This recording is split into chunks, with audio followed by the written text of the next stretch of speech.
Haleluya, haleluya, haleluya. Salam saudaraku. Ratapan 3 ayat 22 sampai 23. Sebab kebaikan Bapa Yahweh itu tidak pernah berhenti dan rahmatnya tidak pernah berkesudahan, saudaraku. Selalu baru setiap pagi kita kembali mengucap syukur.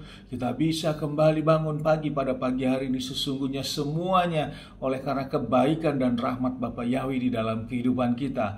Renungan KPI Mayim Kaim pada hari Minggu tanggal 14 Februari 2021 atau pada tanggal 2 Adar 5781 yang merupakan renungan kelanjutan pembacaan Torah kita di dalam minggu memasuki minggu yang ke-18 dengan parasot atau suatu topik yaitu terumah atau artinya persembahan, saudaraku, yang diambil pembacaan kita, renungan kita di Keluaran atau Semot 25 ayat 22 yang berkata demikian.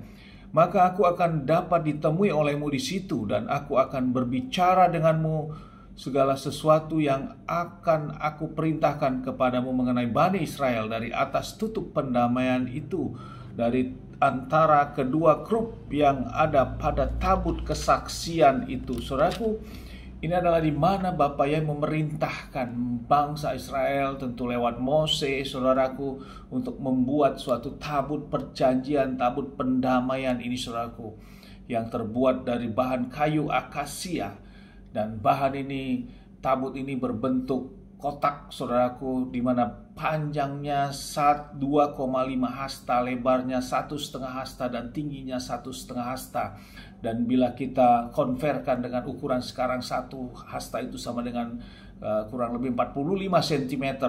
Maka bentuk kotak ini, saudaraku, berarti berukuran saat panjangnya 112,5 cm, demikian juga lebarnya 65,5 cm dan tingginya 65,5 cm.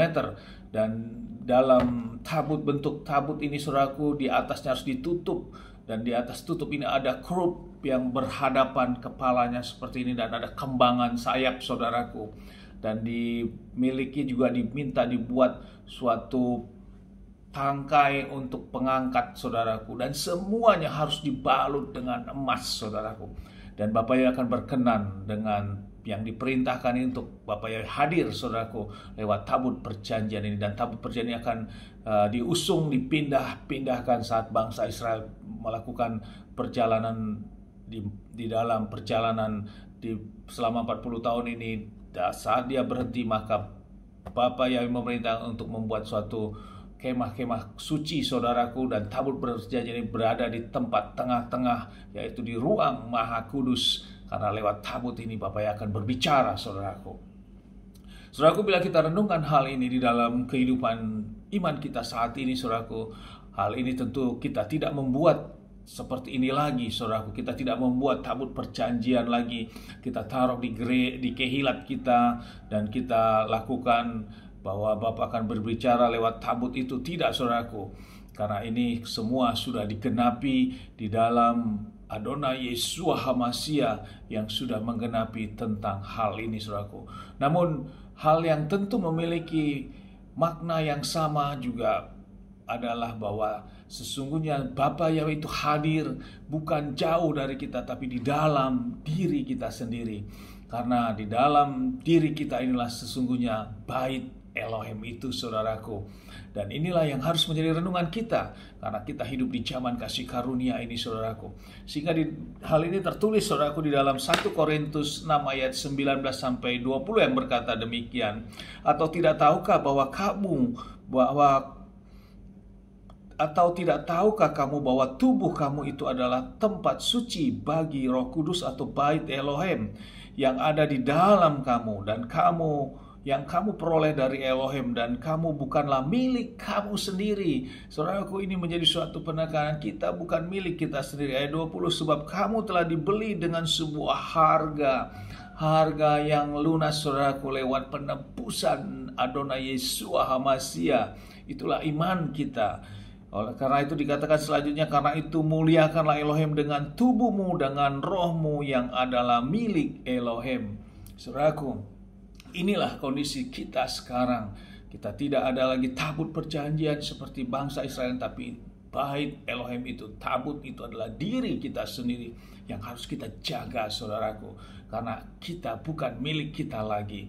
Sama seperti tabut itu dibalut dengan emas, disiapkan dengan yang terbaik.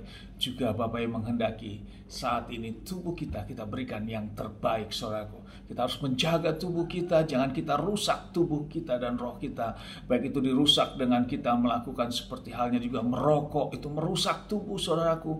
Juga melakukan narkoba seperti itu, saudaraku, dan juga mencoreng-coreng tubuh dengan tato, itu semua tidak sesuai dengan kehendak Bapa Yahweh dan ada dalam firman, saudaraku. Dan tubuh kita jaga, kita juga tidak makan makanan yang memang itu haram atau yang tidak kosher, saudaraku. Kita harus jaga. Inilah menyatakan kita juga menjaga, menempatkan, memposisikan tubuh kita ini yang terbaik, sama seperti halnya tabut perjanjian itu, saudaraku. Karena Bapa Yahweh hadir di dalam hidup kita, Roh Kudus itu hadir, saudaraku. Itulah yang harus kita siapkan di kondisi kita sekarang ini. Untuk itu kita terus merenungkan sehingga Bapa Yahweh katakan lewat firman 1 Korintus kita, tubuh kita, hidup kita bukan milik kita lagi, tetapi milik Bapa Yahweh. Dan roh Bapa Yahweh ada pada kita. Dan kemanapun kita pergi, sama seperti tabut itu diangkat kemanapun dia pindah, Bapa Yahweh akan berbicara. Dan tubuh kita kemanapun kita pergi, ada roh Bapa Yahweh yang ada pada kita. Dan roh Bapa Yahweh yang ada pada kita tentu lebih besar daripada roh yang ada di dunia ini. Dan itulah kekuatan kita karena kita punya Roh Kudus, saudaraku. Bagi setiap orang-orang yang percaya tentunya dan mau taat melakukan firman Bapa Yahweh. Amin. Sukses besar buat kita. Maju terus kita dalam iman, kita terus berjuang untuk taat dan setia, saudaraku. Dari tempat ini saya berdoa Bapa yang memberkati dan melindungi kita semua dimanapun kita berada. Bapa yang menyinari wajahnya dan memberikan kita kasih karunia. Ada kasih, saudaraku, karunia dari Bapa Yahweh. Bapa Yahweh menghadapkan wajahnya, memberikan kita damai sejahtera. Ada damai sejahtera, saudaraku. Bila saudaraku tidak memiliki damai sejahtera pada hari ini, minta pengampunan, saudaraku. Dapatkan damai sejahtera yang dari Bapa Yahweh itu, saudaraku. Dan kita orang-orang yang percaya kepada Bapa Yahweh, kita tidak dipermalukan. Amin, haleluya, salam, saudaraku.